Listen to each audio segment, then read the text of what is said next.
And welcome back.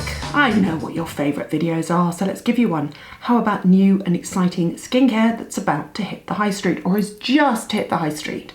And that is brands that are new to the UK, extensions of brands that are in the UK, 2 new products from a brand that I never thought I'd be championing, and also the launch of a face version of some body products that have come here from the UK. Exciting news. Where do I start? Let's start with Aveeno. Aveeno have just launched the Calm Restore range in the UK. You've had it in the US for ages. Aveeno is basically a brand that's built entirely for dry and sensitized skin, and the active ingredient is colloidal oat. Avena sativa is the Latin name for oat, which is where it gets its name from. Absolutely brilliant at repairing your barrier function, and this is the first time that their face products have been available in the UK. There are 4 products in the range. There's a nourishing oat cleanser, which is actually a gel cleanser, not a cream cleanser.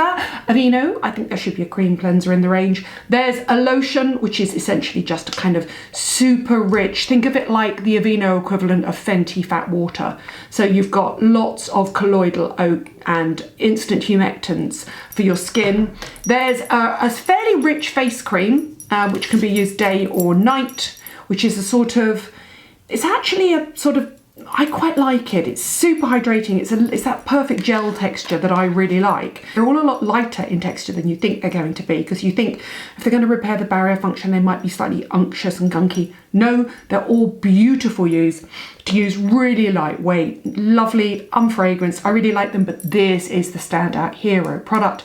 This is the Aveeno Calming Restore Triple Oat Serum, and I was at the launch of this with Dr. Christina Soma, who's an NHS dermatologist who basically treats all sorts of skin conditions. And we were testing this live because I've never tested these, even in the States. I know Aveeno body products, obviously we've talked about them lots of times.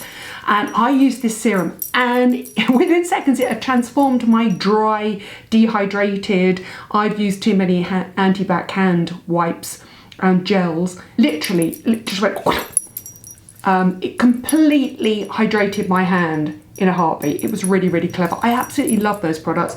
Listen, if you're in the States, they're not new for you, but they are new for the UK, and they are available in Boots. Now let's do other line extensions. If you are a fan of this channel, or you follow anybody that is in that sort of sphere of skin intellectuals, so if you follow people like Trini or myself, Caroline Hirons, you'll know this. This is Ceramidin, which is by Dr. Jart. It was the original product that I was first introduced to from Dr. Jart, which is obviously a Korean brand.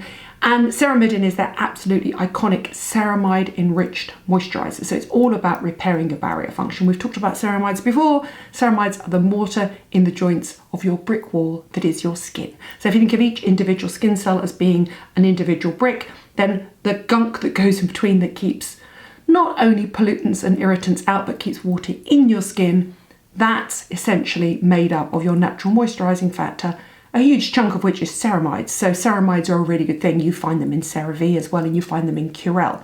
Well, so the Ceramidin cream was an absolute classic. Then what happened was Dr. Jart sold to the Estee Lauder companies, and so they decided to extend the range, and I have to say I really like all the products.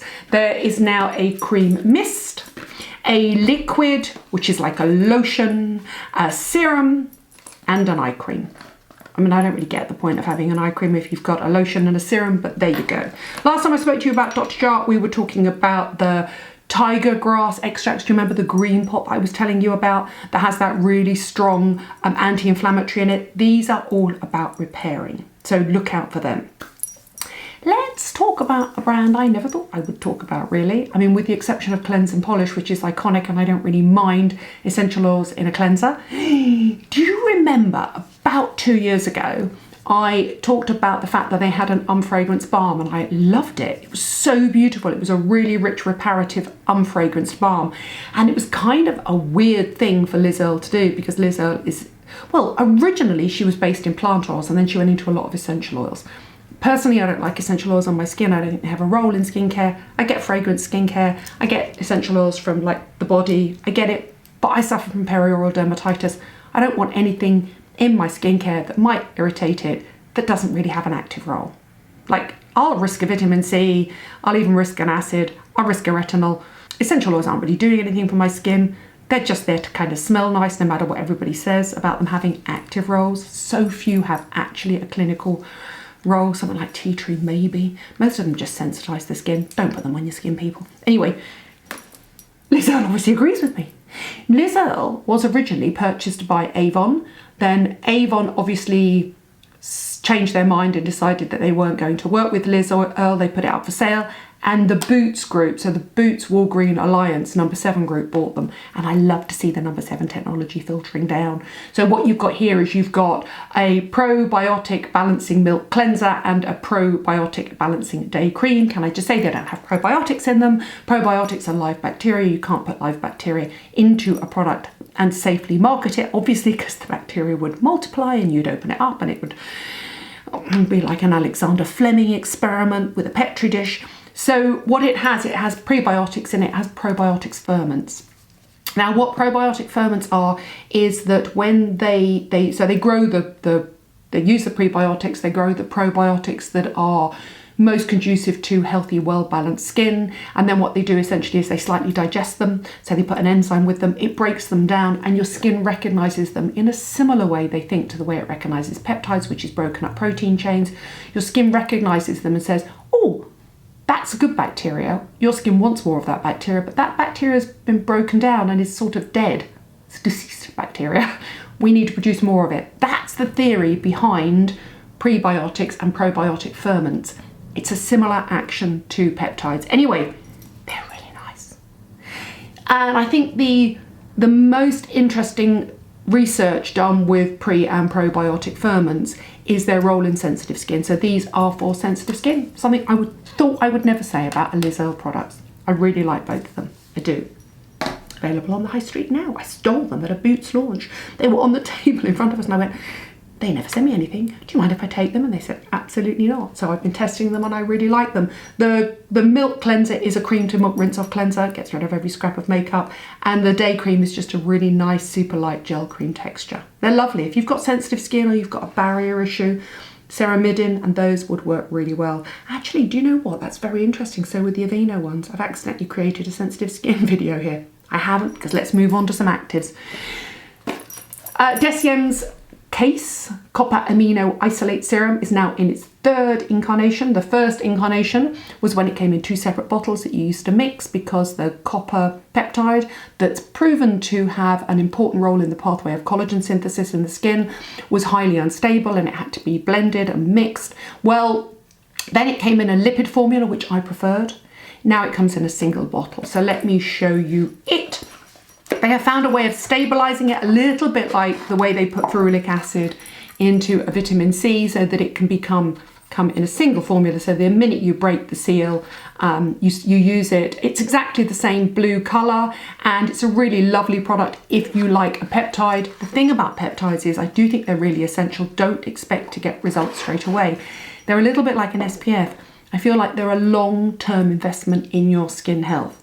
But if you're looking for a peptide and you love Copper Amino Isolate, this is now Copper Amino Isolate Serum 311.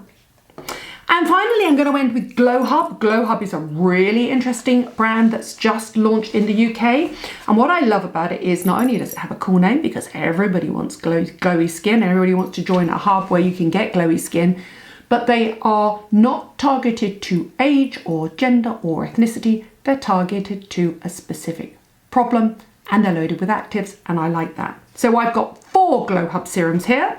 I've got the Barrier Builder, which is loaded with amino acids. Basically what it is it's got fatty acids and amino acids, and the amino acids are part of your natural moisturizing factor. So it's basically been designed to replace your natural moisturizing factor if your barrier function is impaired. I've got the Glow Giver, and that is lactic acid and salicylic acid. So you've got both a beta and a hydroxy acid in them. The Scarf Layer, which is the one I'm most interested in, that has tranexamic acid and L-ascorbic acid, which is the active form of vitamin C. And then the final one is the Hydration Hero, which is hyaluronic acid and polyglutamic acid. You'll not be surprised. that they're serums, and I love them. I love the packaging. I think it's really cool. It's really disruptive. It's really interesting. But they are serums loaded with active ingredients. There's nobody sleeping on the job in this range. Look how cool they are. If I was to design a skincare range, it would look pretty much like this. Congratulations to the entire team behind Glow Hub. Look at them. They are so cool. I'll be really honest with you, they've just landed on my desk, so I haven't started using them yet. The one I would be most interested in is the Scar Slayer. Let me find it, which is the green one. And I tell you why, because I think the fact that tranexamic acid is coming down onto the high street at a really good strength. And I never understood why people did a vitamin C serum and a tranexamic acid serum when you could put them together. That's where they're really powerful, when they work together in synthesis. Let me just show you that. So this, when they say scars, yes, obviously they do mean post-inflammatory hyperpigmentation and post-inflammatory erythema, that they are the brown pigmented and the red marks left behind, things like ingrown hairs, breakouts, acne, marks, insect bites, anything like that where you've accidentally cut yourself, and they are really beautiful, glycerin rich, hydrating, humectant rich serums. That is so good. Hallelujah, unfragranced. I know there's a mad backlash at the moment about people going, fragrance is okay. If you take fragrance out of skincare, you use all the pleasure out of it. Well, I don't want my skincare to be pleasurable. I want my skincare to work. And fragrance, for me, doesn't work in skincare. I suffer from perioral dermatitis. Also, what's wrong with using a beautiful body lotion or fragrance, or, you know, I love fragrance. I love fragrance. Today I'm wearing Diptyque Fleur de Peau, which is basically a much more grown-up, sexy version of the Glossier fragrance. But it's better. So much better. I really love it. I love fragrance. I just don't want it in my skincare because I don't believe it has an active role. Contentious, I know. They are the new exciting skincare products that are hitting the UK high street. Have you tried any of them? What do you think of them? I'm super excited that Liz Earle is going into unfragrant skincare. I love Glow Hub, not a Duff serum in those 4 that I've been sent. If you're a copper amino isolate serum fan, look out for the new version that you don't have to mix. Aveeno face products, welcome to the UK. And Ceramidin, I really like what the Estee Lauder group are doing with Ceramidin. I have a sneaking suspicion that some of the people that work on The Ordinary and Deciem are kind of overseeing Ceramidin, because it's just got a really good feel to it. I really like that they are taking iconic products from Korea that were bestsellers and thinking, how can we grow them? Make them more interesting. Not necessarily better, just more interesting, in more incarnations, and I love that. Thank you for watching. Thank you for subscribing. By the way, I did a little test on Instagram where I talked about some new products, and I wanted to know where people wanted it to sit. And obviously people on Instagram want it to sit on Instagram. Follow me at Nadine Baggott, because that's where a lot of my I upload 4 or 5 times a week on there, and I do a lot of lives, although I'm starting to share them here. But I'm guessing you want me to stay here, right? Because if you're a YouTube fan, you're a YouTube fan. Will you let me know in the comments? I genuinely think you're different audiences, which is great because it means I've got twice as many followers as I think I have, but let me know.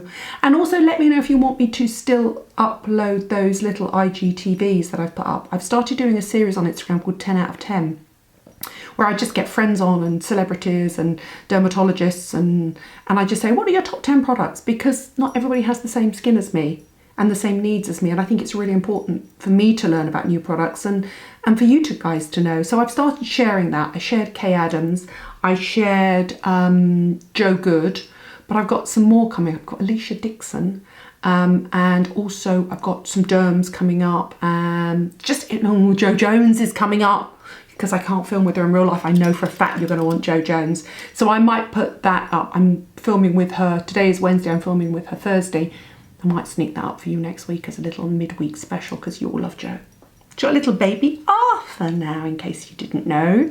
He was he 9.5? He was born on Friday, August the 13th.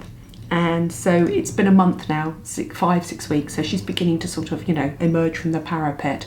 So she promised she'd come on. So I'll do that and I will upload it here for you because I know you love her. Right, thank you for watching. Thank you for subscribing. I will upload Jo because let's share the love with Jo. And next week I'm going to be looking at new and exciting makeup tea at the high street as well, across all prices. Most of these are fairly reasonably priced, but with makeup we're going to go from mass to high end.